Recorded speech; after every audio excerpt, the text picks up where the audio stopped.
Hi guys, it's me, Julie the Whippy Chick, and I am back doing a card chat. So today I thought I would do a little bit of a little update on a project that I started with you guys last week. And this is the Mondo Llama Crochet Tote Kit.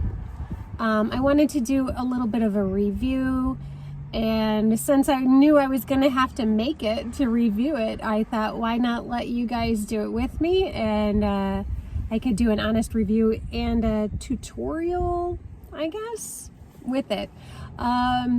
So we started this working on the squares, and I'm still finishing up my squares. I've got them mostly done. I just got to do the white trim, and then I'll do another video explaining how to put it all together. The one thing I emphasized a lot while doing this is there's nothing exciting about this that means you would have to have this kit to make this project.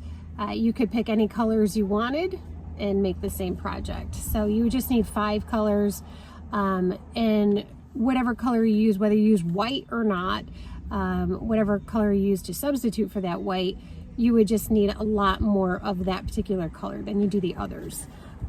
Okay, so here is my first finished square that I did during the tutorial. It's breezy and it's so nice, it feels good. So this is the first one. The rest of them, I did complete all of them. I just need to do the, like I said, the white trim around them. So they're really pretty. I do like the colors very, very much. And I tried to do it even, so I made sure that I had an even number of ones that ended in blue, an even number that ended in this tan, 3 for the yellow, and yeah, an even number of pinks. And then they're all gonna, like I said, be outlined with white, and so we'll go from there. So that project is moving along really quickly because granny squares do. Probably the longest part will be weaving in the ends, as usual. So that is the project update for the Mondo Llama kit. I just like to say that, Mondo Llama. Those fun words. Fun words. So like I said, you don't need to buy the kit to do the project. Just pick your own 5 colors and have at it. Okay, so another thing that I wanted to talk about was a new project that I wanted to do. And I did a little tease on my community post. You know, I said, oh, I got something in the mail. Does anyone know what it is? And this is what it is. So I've seen the original Granny Square card deck. So this one, boy, that was a loud truck. Hopefully you guys didn't have to listen to it. This one is specifically Granny Square Flowers card deck. And I've been out of the crochet loop for a couple years, took a little hiatus.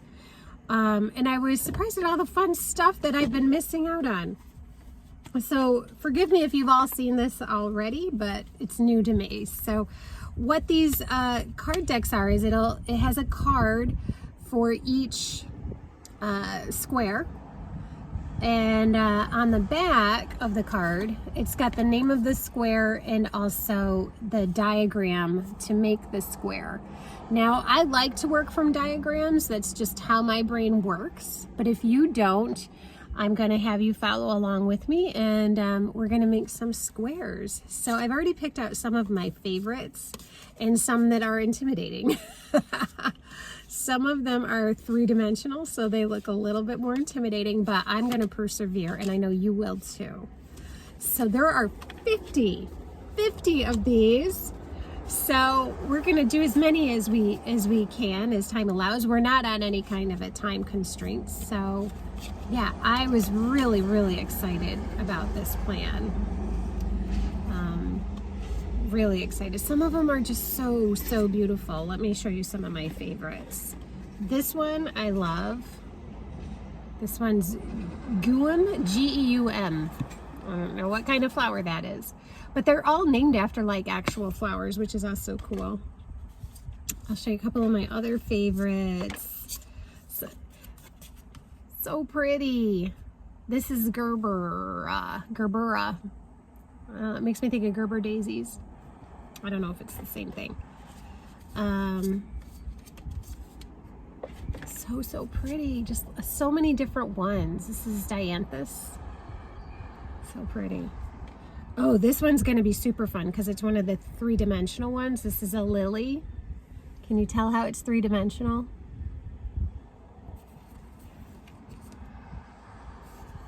I just thought it was such a great idea. Such a great idea. Oh, the colors. Look at the colors. I can't wait to get started on this. And I am, you know, I love me some Ginger, the yarn geek. Like she is definitely a YouTube bestie. I love her so much.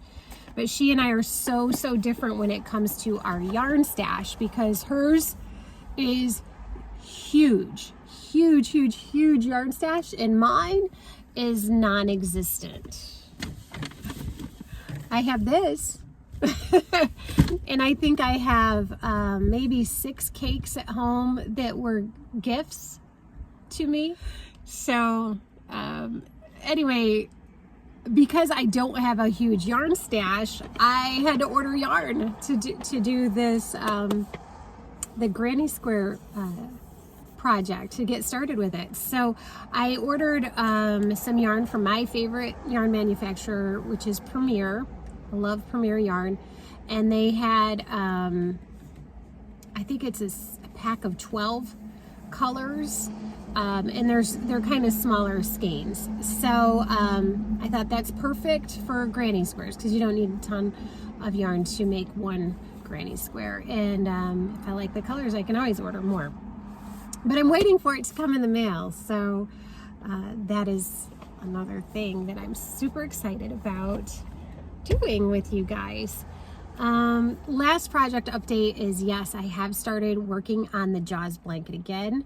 I pulled it out and I just said to myself, Julie, just do a row a day. And if you can do a row every single day, it'll be done by Christmas. And then I don't ever have to do it again. And it's not that it's not an enjoyable project. It's just not an enjoyable project. The color changes are crazy. It's corner to corner, and tonight I am doing the 99th row, and so once I get to the 100th row, there's 100 stitches on the row, so it takes about an hour to do it. It wouldn't take as long if there weren't so many color changes, but the color changes really do slow you down. So it is a labor of love. It is a labor of labor is what it is. But it's going to be done. I'm going to be done with it by Christmas. And my husband is so excited that I picked it back up, because it is a gift for him. Those are my project updates. I also kind of wanted to touch on what I did the last couple years since I've been making YouTube content. So one of the things I did is, all of these things sound like super old lady to sound horrible, but I am an old lady. So one of the things I did was jigsaw puzzles. I've always kind of liked doing jigsaw puzzles, but I kind of really got into jigsaw puzzling for a while. And you know, there's just as many content creators for jigsaw puzzles as there are for crocheting. It's wild how many hobbies there are out there, and how many people really love doing them. And really enjoyed that, and I still do, and I'm not going to stop doing those things, but I always tend to dive right in and immerse myself in whatever hobby it is that I'm doing. Another thing that I picked up and did a lot of was creative journaling. I've always been a journaler on and off since I was in 6th grade. I still have my journal from when I was in 6th grade, and then my high school journal, and I have my college journal. So I've always been kind of a journaler.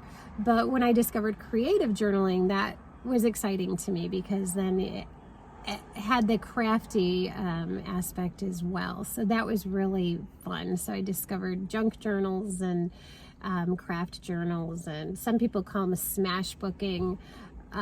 So really loved doing that, and I did that for a good solid year. I'm still journaling, but now I'm doing a digital journal instead of paper journals. Let's see. Another thing I discovered, which a lot of crocheters really like, is diamond painting. I never in a million years thought that I would enjoy diamond painting until I tried it. And I was like, this is so relaxing. So relaxing. Like I just put on a podcast or a book or even a video or something, like a series, Netflix binge session or whatever. But the whole time I'm doing diamond painting, and so relaxing.